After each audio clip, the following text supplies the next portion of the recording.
अस्सलाम वालेकुम, मैं वकास वलाना हूँ। पाकिस्तान, प्यारा पाकिस्तान, इस पाकिस्तान में कुछ भी यकीन से कोई शख्स नहीं कह सकता कि मैं इस जगह पे लगा हूँ, मैं लगा रहूँगा, मेरी परफॉर्मेंस अच्छी है।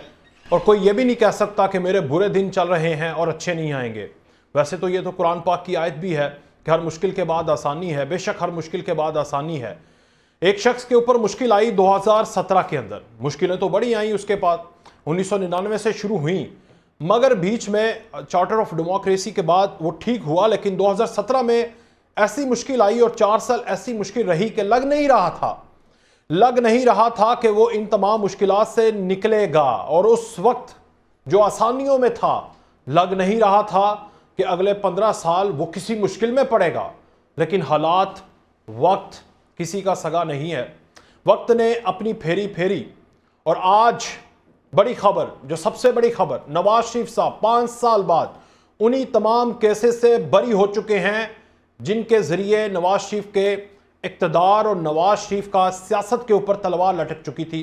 अल अजीजिया और एवन फील्ड रेफरेंस में नवाज शरीफ की सजा, जो एवन फील्ड रेफरेंस में नवाज शरीफ की सजा को आज इस्लामाबाद हाई कोर्ट ने कालअदम करार दिया है, नवाज शरीफ को बरी कर दिया है। 2017 के अंदर नवाज शरीफ एक विलन का रूप अख्तियार कर चुके थे बाकी जमातों के लिए, और उस वक्त एक सादिक और अमीन बन गया था। नवाज शरीफ उस वक्त सदाकत और अमानत से कहीं दूर चले गए थे। जुलाई 2018 के अंदर वो जेल में चले गए बाहर से आकर, और उसके बाद उनका जो इक़्तिदार का सूरज और उनकी सियासत का सूरज 4 साल तो गुरूब ही रहा पाकिस्तान के अंदर। बहरहाल आज से उनकी सियासत का दोबारा से सूरज तुलू होता है। जो लोग ये समझ रहे थे कि 8 फरवरी तक शायद नवाज शरीफ दोबारा सियासत में तो आ सकते हैं, लेकिन वो हल्का में नहीं आ सकते, इलेक्शन शायद नहीं लड़ सकते, बड़ा मुश्किल है, हालात बड़े और तरह के हैं, जितनी मर्जी गुंजाइश पैदा कर दी जाए, लेकिन एकदम से इतनी जल्दी से शायद उन्हें रिलीफ नहीं मिलेगा। वो किसी और बंदे को बना सकते हैं। और लेकिन ये सारी चीज़ें जो है वो पीछे हटती हुई हैं और अब नवाज शरीफ साहब बरी हो चुके हैं, और हो सकता है कि वो पाकिस्तान मुस्लिम लीग नून की तरफ से कैंडिडेट भी हों और पाकिस्तान के वज़ीर आज़म के उम्मीदवार भी तगड़े हों। दूसरी तरफ जिसका सूरज तब तुलू था, आज उसके साथ ये हुआ है कि 2018 में नवाज शरीफ पार्टी की सदारत से हटने वाला आज बरी होकर प्राइम मिनिस्टर का उम्मीदवार है। और उस वक्त प्राइम मिनिस्टर का उम्मीदवार आज अपनी पार्टी की चेयरमैनशिप से हाथ धो बैठा है, और उसने अपने ही पार्टी के अंदर जो बचे कुचे लोग हैं उनमें से एक शख्स बैरिस्टर गौहर को नामजद कर दिया है चेयरमैन के लिए। और ये उनका कहना है कि हमने ये फैसला, मुश्किल फैसला इसलिए किया है ताकि हमारी जो पार्टी है वो बचाई जाए। हालांकि लतीफ़ खोसा इसके ऊपर कह रहे हैं कि हमारे चेयरमैन तो तहरीक इंसाफ के इमरान खान ही हैं, मगर मरवा साहब ने कल ही कह दिया था कि तोशाखाना की तलवार तो लटकी हुई है। और आज बैरिस्टर अली साहब ने भी ये इस पर तस्दीक कर दी है कि जब तक इंटरम उनका चेयरमैन रहेगा, हालांकि इंट्रा पार्टी इलेक्शन हफ्ते के रोज़ होंगे। एक तरफ ये है, और दूसरा Pakistan peoples party COD COE यानी charter of democracy, charter of economy, इसकी बात करती है, मगर जब से चार्टर ऑफ डेमोक्रेसी हुआ है, जितनी टांगे इन्होंने एक दूसरे की खींची हैं, तो एक और चार्टर ऑफ डेमोक्रेसी कर अगर टांगे खींचनी है तो फ़ायदा क्या है ऐसे चार्टर ऑफ डेमोक्रेसी करने का। और अगर आज चार्टर ऑफ डेमोक्रेसी होता है तो फिर पाकिस्तान पीपल्स पार्टी नून लीग और PDM का नहीं बल्कि उसमें तहरीक इंसाफ को भी होना चाहिए। हाफिज एहसान अहमद, तस्नीम कुरैशी साहब, राना मोहम्मद अरशद साहब हमारे साथ मौजूद हैं। राना मोहम्मद अरशद साहब, मैं आपसे आगाज़ करूंगा। एक तो सर मुबारक हो, आज तक जितनी भी आपने मिठाइयाँ तकसीम की हैं उल्टी पड़ी हैं, मगर ये वाली मिठाई तो मैं आपको कहूँगा कि तकसीम कर लें, और आपने कर भी ली होगी। तो कैसा लग रहा है जनाब, 5 साल के बाद नवाज शरीफ को इतनी जल्दी रिलीफ मिला है, प्राइम मिनिस्टर बन पाएंगे अब जनाब? जी बिस्मिल्लाहिर्रहमानिर्रहीम। जी वलाना साहब, मैं आपका शुक्रिया अदा करता हूं, आपके PNN TV का शुक्रिया अदा करता हूं। और मैं ये अर्ज करना चाहता हूं कि ये अल्लाह ताला का ख़ुसूसी करम है जो 2017 में मोहम्मद नवाज शरीफ के साथ जुल्म हुआ था, ज्यादती हुई थी, और कहां पनामा से केस चला, और वो 356 के करीब पनामा केसेस थे, और फिर मोहम्मद नवाज शरीफ साहब को बेटे से तनख्वाह ना लेने के जुर्म में निकाल दिया गया, नाअहल कर दिया गया। और आज मैं समझता हूं कि जो अदलिया का फैसला है ये उन्हीं हकाइक पर मबनी है जो सब कुछ होने के बावजूद नवाज शरीफ साहब के खिलाफ कोई करप्शन को केस नहीं मिला था। और मैं समझता हूं कि इवन फील्ड में नवाज शरीफ साहब बेगुनाह थे और वो तमाम सबूत प्रूफ जो है वो डॉक्यूमेंट्स कोर्ट को भी प्रोवाइड किए गए, सब कुछ हुआ। लेकिन नैब क्योंकि ये अक्टूबर 99 में सिर्फ और सिर्फ नवाज शरीफ फैमिली के लिए ही बना था और ये नैब के रगड़े हमने सहे, और पहले भी 12 अक्टूबर 99 के बाद भी, और अब भी आप देखें कि 2017 में भी मोहम्मद नवाज शरीफ साहब ने तकरीबन 11 महीने 2 दफा जेल काटी। और जब वो अपनी बीवी बेगम कुलसूम बीमार थे और बेल पर वो लंदन गए तो उनकी गैर मौजूदगी में बेल कैंसिल कर दी गई और फिर वो 13 जुलाई 2018 को लंदन से आए।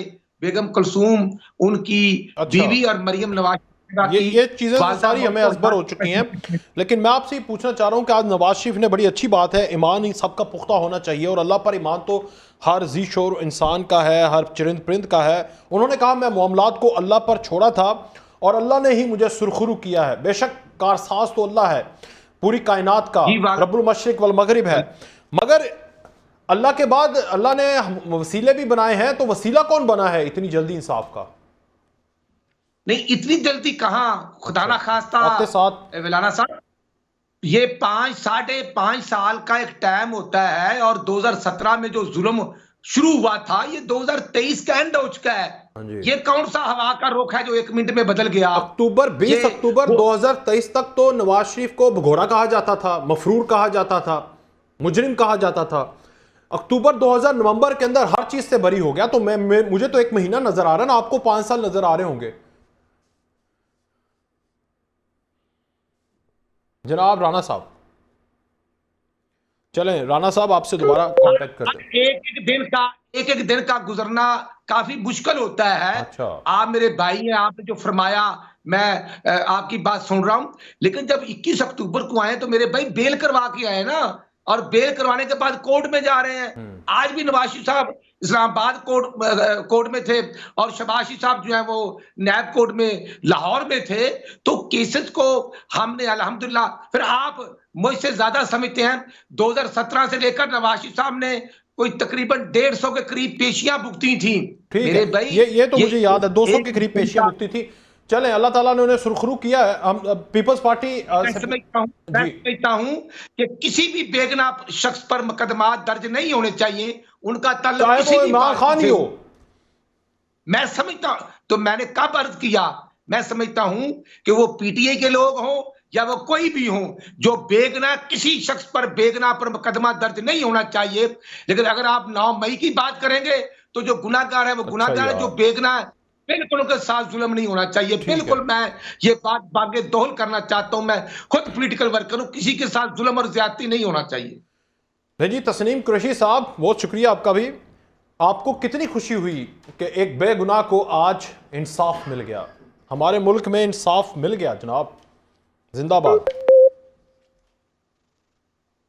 तस्नीम भाई, तस्नीम कुरैशी साहब को आवाज आ रही? तस्नीम भाई आप जरा माइक ऑन कीजिए, आपकी आवाज नहीं आ रही। कुरैशी साहब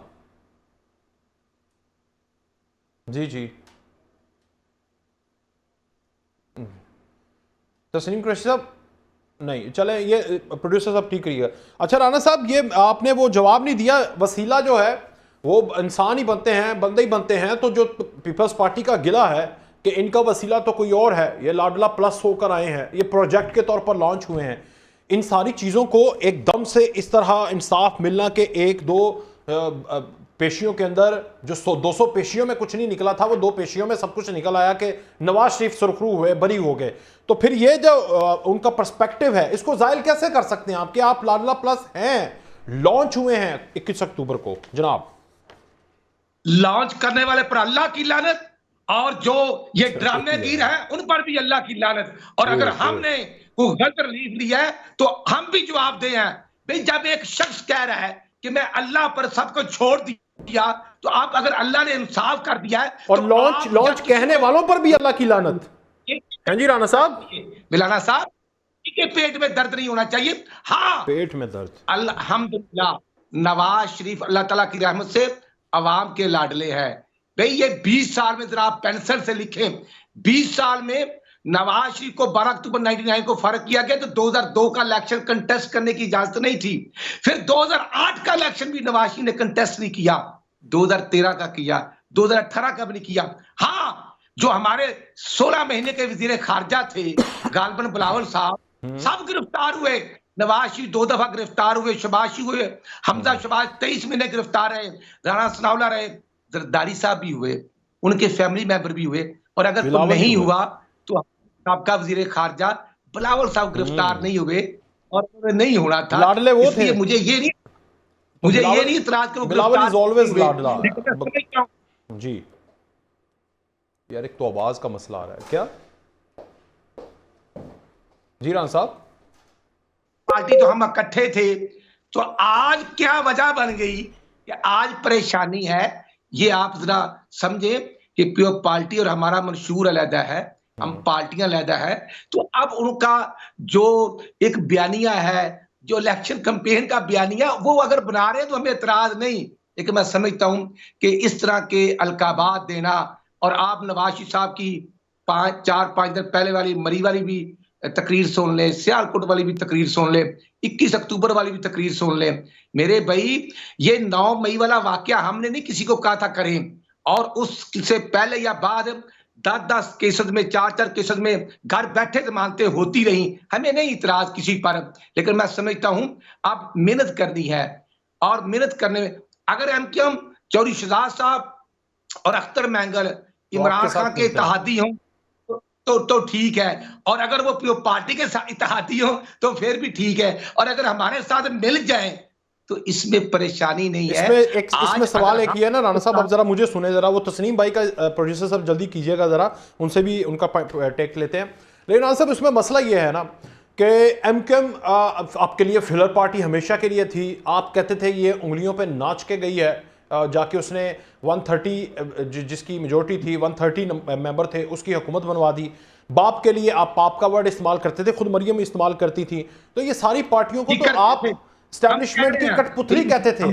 तो अगर आज आपके साथ मिल गए हैं तो वो तो कठपुतलियां इस्तेमाल होते रहे, तो मैं भी आपको कहूंगा कि आज आप भी कठपुतलियों को इस्तेमाल करें, और खुद भी कठपुतली बन गए हैं बकौल उनके। कठपुतली मेरे छोटे भाई वकास मौलाना साहब आप होंगे जो यार राणा साहब, गुस्सा नहीं करना, प्यार से यार। राणा साहब, आज आप फ्रीज हो गए, मुझे लगता है ज्यादा खुशी, मरी तो नहीं बैठे हुए। कहना बड़ा आसान है, ये 23 घंटे आप या मैं जेल काटू ना, वो हमजा शहबाज ने 23 महीने जेल काटी है, उसकी छोटी सी बच्ची थी 6 महीने की, और उसका हार्ट का ऑपरेशन था, तो वो चले लंदन से आकर, मैं आपकी बात सुनता हूं जरा। हाफिज हसन मरीज होने के बावजूद 14 महीने जेल काटी, और शबाज और नवाज ने 11 महीने जेल काटी, नवाज ने जेल काटी, तो हमने जेल काटी को तारीख में बता दे, तारीख में बता दे कि किसने जेल काटी। हाफिज साहब बहुत शुक्रिया आप, यार जरा जाने देना आप, जरा वो आपका एक तो आवाज ठीक नहीं आ रही। हाफिज साहब आपका भी बहुत शुक्रिया। ये जो नवाज शरीफ साहब को एवन फील्ड रेफरेंस में सजा कालदम करार देकर आज बरी किया है, इंसाफ डिलेड नहीं हुआ इसमें, एक सवाल, और इंसाफ बहुत जल्दी भी नहीं हुआ, दूसरा सवाल। और आगे क्या देख रहे हैं? नवाज शरीफ अब इलेक्शन भी लड़ सकते हैं, सब कुछ हो सकता है जनाब। बिस्मिल्लाहिर्रहमानिर्रहीम। वकास भाई आपका बहुत शुक्रिया कि आपने मौका दिया, और बड़े इंपॉर्टेंट जो पर्टिनेंट क्वेश्चंस किए हैं वो आपने रेज़ किए हैं। इस सारे चीज़ के अंदर 2 चीज़ें बड़ी इंपॉर्टेंट हैं। एक इंपॉर्टेंट ये है कि क्या 2016, 17, 18, 19, 20 के अंदर जो ऑप्टिक्स थे वो ठीक थे एज ए नैब इंस्टीट्यूशन, या जो नैब के अंदर लोग थे जो इन चीज़ों को चला रहे थे वो ठीक है, या जो आज 2022 या 23 के अंदर जो नैब आया वो एज ए इंस्टीट्यूशन किस तरह काम कर रहा है। अगर इन दोनों को देख लिया जाए तो नैब की एज ए इदारा जो हिस्ट्री है वो 99 को तो ये बना था, लेकिन 97 से इस मुल्क के अंदर अकाउंटेबिलिटी कॉन्ट्रोवर्शियल भी रही है, पॉलिटिकल विक्टिमाइजेशन पे भी रही है, और वो सारे के सारे जो चीज़ें थी वो विम्स पे चलती थी, और विम्स के अंदर जो उसके सामने खड़ा होता था या जिसको खड़ा नहीं करने दिया जाता था वो इस सारे सिस्टम के अंदर आता था। उसे चाहे आप ये समझें कि उस सिस्टम के क्लचेस के अंदर आके तो फिर उसके खिलाफ फैसले भी आते थे, डिस्क्वालिफिकेशंस भी आती थी, और ये हमने पिछले 23-24 साल से इस मुल्क के अंदर होते रखा। अब भी जो चीज़ है जिसकी तरफ आज आपने इशारा किया उसके अंदर बड़ा वाज़ेह चीज़ हो गई थी जब 2022 के अंदर 22 अक्टूबर को एक जजमेंट आई थी, वो भी एवन फील्ड की आई थी और वो उसका पार्ट 1 था। उस पार्ट 1 के अंदर 2 एक्यूज जो थे वो उनको एक्विट किया गया था, एक मरियम साहिबा थी और एक कैप्टन सफदर साहब थे, जिनको ट्रायल कोर्ट ने मियाँ साहब को 10 साल की सजा थी, उन्हें 7 साल की सजा थी और इसी तरह कैप्टन सफदर साहब को भी 7 साल की सजा थी। लेकिन जब मामला हाई कोर्ट के अंदर गया तो हाई कोर्ट का जो डिवीजन बेंच था उसने बड़े सवालात जो थे वो इस सारे सिस्टम के ऊपर किए, प्रोसिक्यूशन के ऊपर किए, इस जो अपार्टमेंट्स इनकी प्राइस के ऊपर किए, और नैब जो था एज ए प्रोसिक्यूटर जो था वो बुरी तरह फेल हुआ उन सवालात के जवाब देने के अंदर जो अक्टूबर 2022 के थे। जी सर। उसके बाद 2022 का 28 अक्टूबर को एक डिटेल जजमेंट आई और उस जजमेंट के अंदर जो पॉइंट्स है वो बड़े वाजे थे और वही वाजे आज की जो इक्विटल है उसकी तरफ गए हैं। नंबर 1 उसके अंदर जो पॉइंट ये आया था कि नैब बुरी तरह एज ए प्रोसिक्यूटर फेल हुआ है कि उन्होंने कोई ऐसा शवाहद नहीं दिया कि जिसकी शवाहद की बुनियाद के ऊपर ट्रायल कोर्ट की जजमेंट को सस्टेन किया जाए, और इनका जो इन्वेस्टिगेशन का सिस्टम है वो भी एक डिफेक्टिव है और कंप्रोमाइज किस्म का सिस्टम है। फिर इसी तरह जो उसके अंदर आपने मनी ट्रेल थी, आपने उसकी भी एविडेंस नहीं दी। फिर उसके बाद ये था कि यहां तक कहा गया कि जो ट्रायल कोर्ट ने उसने आर्गुमेंट्स जो थे नैब को उसको कॉपी किया है और उस कॉपी करने के बाद जो है जो जजमेंट आई है कॉन्ट्रेरी टू लॉ है। अगर ये सारी चीजें सामने आई थी तो ये चीजें आज इस सारे जजमेंट में भी हैं, लेकिन एक चीज जो है इस सारे मामले में इसको ज़रा सियासी तौर पर नहीं आप देख सकते कि नैब कानूनी तौर पर तो आपने सारा बता दिया, तो सियासी अंडर प्रेशर होता है। नैब हमेशा से विक्टिमाइजेशन के लिए इस्तेमाल हुआ है और जब से इनकी हुकूमत आई, इनका रूज आया तो दूसरे के लिए विक्टिमाइजेशन के लिए इस्तेमाल होना शुरू हो गया है। ये एंगल ज़्यादा बेहतरीन है। नहीं देखे 97 से लेके 99 तक भी नैब वो है पॉलिटिकल इस्तेमाल हुआ और पीपल्स पार्टी के खिलाफ केसेस बने और उन केसेस को ultimately supreme court of Pakistan ने जाके सेट असाइड किया और उसके अंदर आपके सामने ऑडियोज भी आई थी। उसके बाद जो सेकंड फेज है वो 99 का स्टार्ट हुआ है। इस इदारे का ऑब्जेक्टिव ही यही था कि किस तरह इस मुल्क के अंदर पॉलिटिकली कंट्रोल सिस्टम लेके आया जाए और उसको इसने अच्छा जो है वो परफॉर्म किया है। ना इसके अंदर परमानेंट प्रोसिक्यूशन सिस्टम है, ना इसके अंदर परमानेंट इन्वेस्टिगेशन सिस्टम है, ना इसके अंदर इंस्टीट्यूशनल सस्टेनेबिलिटी है कि आपका चेयरमैन आप देखें कितने चेयरमैन बदलते हैं और जिस मुल्क के अंदर जो है नैब का चेयरमैन जो है वो अपोजिशन लीडर या उसके बाद आपका लीडर ऑफ द हाउस लगाए, तो किस तरह मुमकिन है कि क्रॉस द बोर्ड जो है वो अकाउंटेबिलिटी आए। जो इस चीज की तरफ हम सवाल आया जिसकी तरफ हम ये सारे याद करते वो है ऑप्टिक्स का। ऑप्टिक्स ये था कि अगर मियां साहब पाकिस्तान के अंदर वापस आके एक रेगुलर प्रोसेस के अंदर जाते और नैब जो है वो ज्यादा सामने निकल के ना आता कि हर मामले के अंदर अगर प्रोटेक्टिव बेल है उसको भी कंसीड कर रहा है, मियां साहब के वारंट्स को भी कंसीड कर रहा है, उसके बाद जब रेस्टोरेशन है उसको भी कंसीड कर रहा है और उसी के ऊपर उन्होंने अपना माइंड भी डिस्क्लोज कर दिया था कि जी ये रेफरेंसेस हमारे कहने पे नहीं बने, बात भी ठीक है, और ये भी कहा गया कि ये रेफरेंस जो थे उसको एक इंप्लीमेंटेशन बैंक देख रहा था, ये भी बात ठीक है, और ये भी कहा गया कि हमारे जो शवाहिद थे वो हमें उस मुताबिक नहीं थे कि जिसके मुताबिक ये रेफरेंस बनाए जाते। जब ये सारी चीजें डिस्क्लोज हो गई थी तो अब आज फ्लैगशिप भी उन्होंने वापस ले लिया। सही कह रहे हैं आप दोबारा इस पे डिटेल बात करते हैं। नहीं, फ्लैगशिप के अंदर पहले इक्विटल आई, अब आज उन्होंने फ्लैगशिप को वापस ले लिया। जी तस्लीम भाई, आपको सर आवाज आ रही है मेरी? जी आ रही है। चले, हमें भी आपकी आवाज आ रही है। बड़े खतरनाक जुमले आपके लिए तैयार करके रखे हुए हैं राना साहब की तरफ से। एक ब्रेक के बाद मैं आपसे बात करता हूं। एक बार फिर से खुशामदेद। तस्लीम साहब आप ही बोलेंगे, बाकी सब सुनेंगे।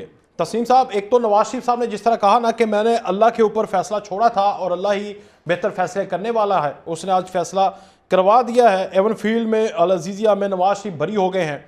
और मैंने राना साहब को ये पूछा तो राना साहब ने कहा कि जो नवाज शरीफ को अगर इसके बाद भी कोर्ट्स में पेश होने के बाद भी अगर सवाल उठाते हैं और लॉन्च वाला कहते हैं तो लॉन्च करने वालों पर भी लानत और लॉन्च कहने वालों पर भी लानत और पेट में दर्द होने वालों पर भी लानत। तो वो कौन है? चलें जी, बात तो इन्होंने खत्म ही कर दी है ना सारी। तो बात तो ये है कि कोर्ट्स ने कार्रवाई की है और कोर्ट्स ही ने उनको बरी किया है। तो मैं इसमें थोड़ी सी गुजारिश करूंगा इस हवाले से कि अब पिछले अगर थोड़ा सा याद होगा, आप जाए 2008 में मियां साहब तशरीफ लाए थे और चौधरी इफ्तिखार साहब ने आते ही वो सारे केसेस खत्म किए थे। तो मैं समझता हूँ कुछ डाउट्स भी हैं इसमें, लोगों के शुभात भी हैं, आवाम के अंदर इस चीज को कोई अच्छा नहीं समझा गया। ठीक है, वो एक पार्टी के वर्कर हैं, लेकिन जो एक रवैया कोर्ट्स का, फिर नैब का, फिर थोड़ा प्रोसीजर, पहले एक को मुलजम बनाते हैं, फिर उसको लटाते हैं, फिर मारते हैं, फिर उसका मुंह चूमते हैं, तो ये सारा सिलसिला जो जारी सारी है, ये कोई अच्छा मैसेज नहीं गया आवाम के अंदर इन चीजों का।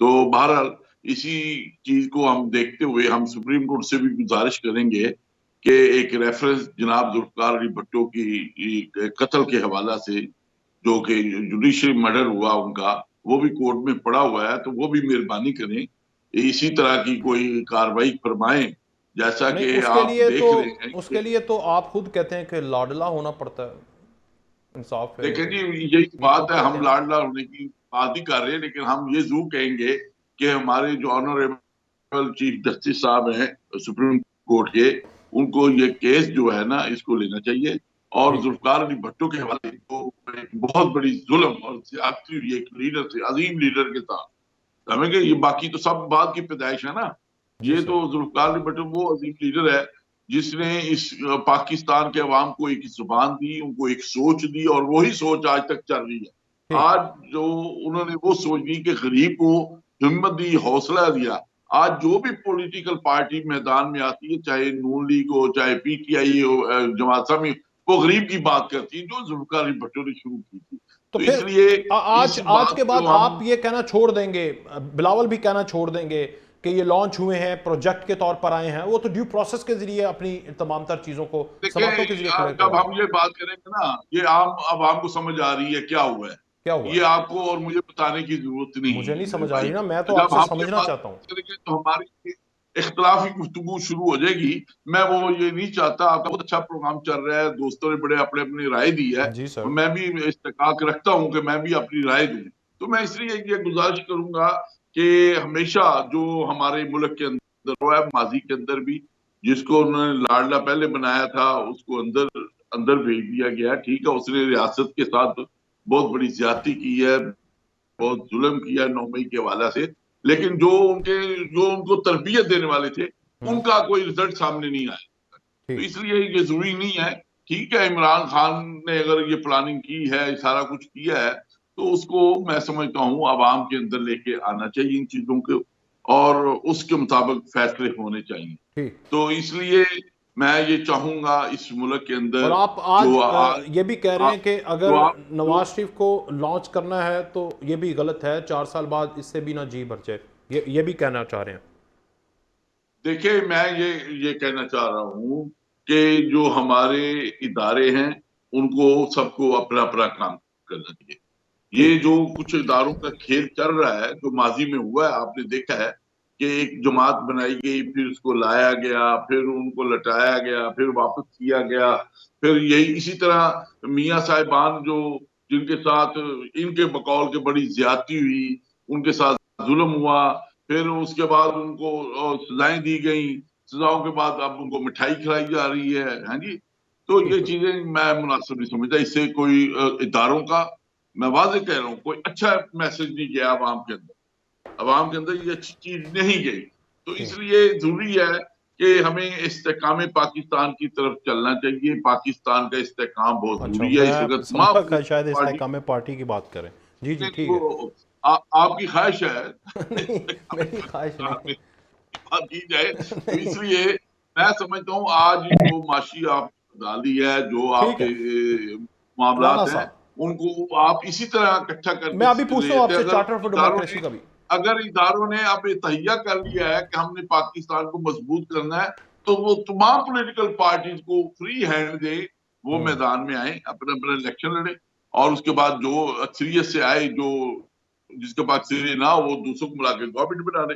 तो ये सबको इक्वल राइट्स होनी चाहिए। ये नहीं कि एक पार्टी के साथ आप मोहब्बत करें और दूसरों के साथ सीनाजोरी करें, ये मुनासिब नहीं होगा, ये मुल्क के लिए मुनासिब नहीं होगा। ठीक, लेकिन राना साहब कितने अदब के साथ, एहतराम के साथ उन्होंने एक एंटिटी को तो मैसेज दे दिया है कि उनको ये नहीं करना चाहिए, पहले प्यार करें फिर लटा लें, फिर किसी जिसको पहले लटाया हुआ अब उसके साथ प्यार करें। आपको भी सोचना चाहिए कि पहले जिन्होंने लटाया हुआ था, अब आप उनकी आंख के तारे ना बने जनाब, मैदान में आए सियासी तौर पर जनाब। विलाना साहब, ये बिल्कुल अच्छी बात है। आप एंकर बने ना, आप किसी की आंख का तारा क्यों बनते हैं यार, ये मुनासिब नहीं है आपके लिए। इशू मैं ये क्या है, कह रहा हूँ, इशू ये सच है, बोलने के इशू ये ऊपर है तो सुनते ही नहीं आप। कि विलाना साहब, इशू ये है कि बिल्कुल क्रैश साहब ने सही बात की और मैं भी ये करता हूं कि प्योर पार्टी और हमने 16 महीने इकट्ठे गुजारे। हमने कोशिश की जो पौने 4 साल का हालात और गंद डाला गया था, जी वहां अपना रोल प्ले कर सकें।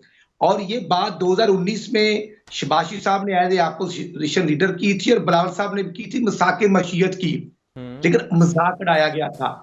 हम तो जब इंटरनेशनल इशू या नेशनल इश्यूज होते थे तो अपोजिशन तो बैठती थी, अगर नहीं वक्त होता था तो कासिम के पापा के पास नहीं होता था। अच्छा इसलिए मैं कहना चाहता हूं कि आज जो सिंध के हालात हैं, अगर मैं कहूं कि हम सिंध में हम कोशिश भी करें तो हम सिंध में कमजोर हैं, और पॉलिटिकल एक्टिविटीज जनरेट करना, बिल्कुल बिलावल साहब पंजाब में आए, जरदारी साहब आए, उनका हक बनता है। हम समझते हैं कि सबने मिलकर ही इस पाकिस्तान को आगे लेके जाना, और यही बात मियां नवाज साहब ने 21 अक्टूबर को मनारे पाकिस्तान में की थी। ठीक है। फर्क है वहां कोई पार्टी हम या कोई तो फिर और जो है, एक और चार्टर ऑफ डेमोक्रेसी इलेक्शन से पहले जरूरत है, हो जाना चाहिए। नहीं, ये मेरा ख्याल है, ये मेरा ख्याल है कि जो अपना पैमरा या मीडिया एंकर या रिपोर्टर्स या मेरे भाई जो हैं उनके दरमियान जरूर होना चाहिए। पॉलिटिकल जो पार्टीज हैं उनका अपना अपना मशहूर है। हम 16 महीने के इत्तेहादी थे मौलाना साहब, इसके बावजूद गिलगित और कश्मीर में पार्टी ने अपना काम किया, इलेक्शन कंटेस्ट किए, हमने अपने किए, और 8 अगस्त तक जो आखिरी अशाइया था प्राइम मिनिस्टर उसका, उस वक्त भी हम इकट्ठे थे। आज मैं अर्ज करना चाहता हूं, नहीं, मैं वो इसलिए कह रहा हूं, मेरी बात सुन ले फिर मैं आगे हाफिज साहब की तरफ जाऊंगा। वो इसलिए कह रहा हूं कि आप तो कह रहे हैं कि हम तो जमहूरी तौर पर और कानूनी तौर पर फतह याब होंगे और हो भी रहे हैं। वो कह रहे हैं कि आप लाडले होकर हो रहे हैं। मैं नहीं कह रहा, खुले आम जलसों के अंदर कहा जा रहा है, कल भी जलसा है बिलावल का शायद, तो उसमें भी वो कह देंगे। तो मैं ये कह रहा हूं कि आप डिफाइन कर लेना कि आप उनको क्लियरेंस दे दें कि भाई नहीं, हम नहीं है, हम जमहूरी तौर पर 8 फरवरी को इलेक्शन में जाएंगे, और 8 फरवरी को इलेक्शन होना चाहिए, एक दिन भी आगे नहीं होना चाहिए। हाफिज साहब, हमने एक दूसरे का एहतराम करके और करना है। ठीक, हमें नवाज साहब की यही डायरेक्शन है।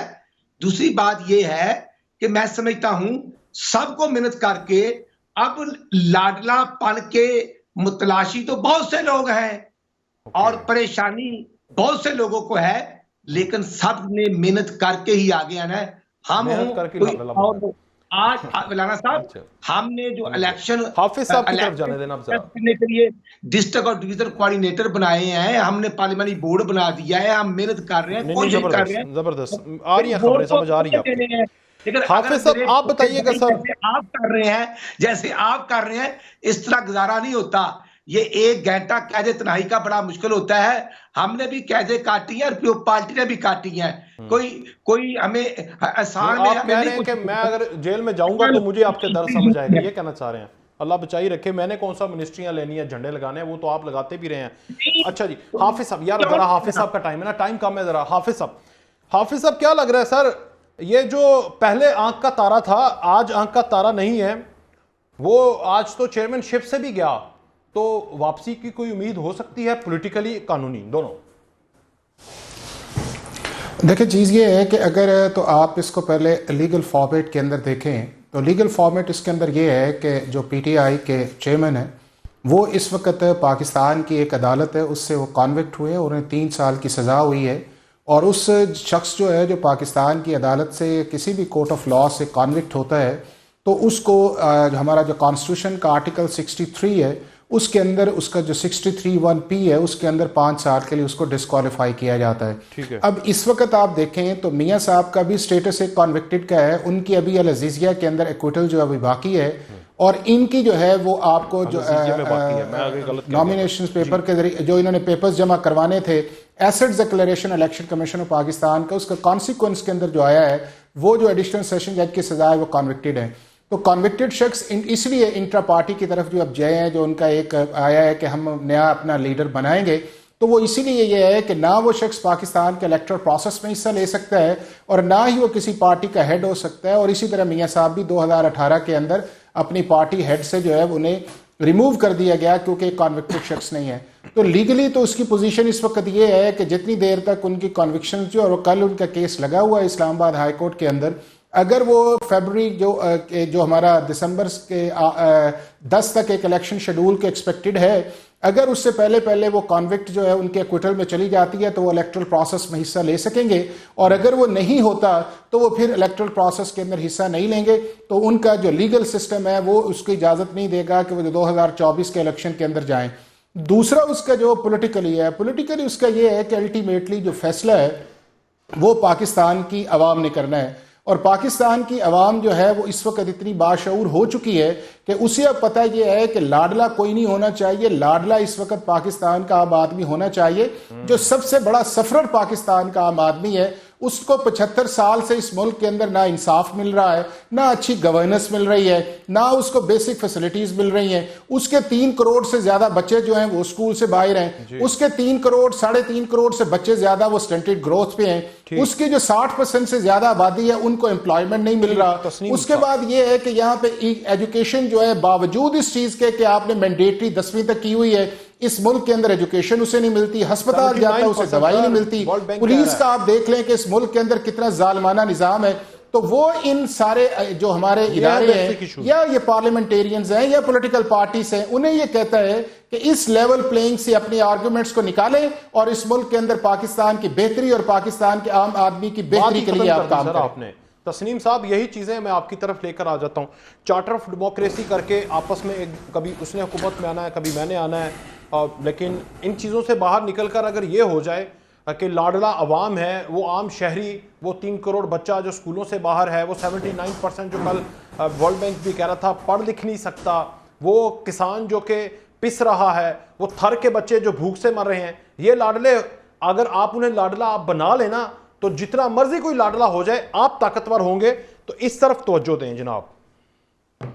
देखिए जी, जो इस हवाला से मेरे भाई बड़ी बात कर रहे हैं कि ये जितने मसाइल इन्होंने गिनवाए हैं ये कोई तकरीबन आज के तो हैं नहीं, ये आपके मसाइल माजी के मसाइल हैं। जब 3.5 साल इमरान खान साहब ने गवर्नमेंट की, यही मसाइल उस वक्त भी थे।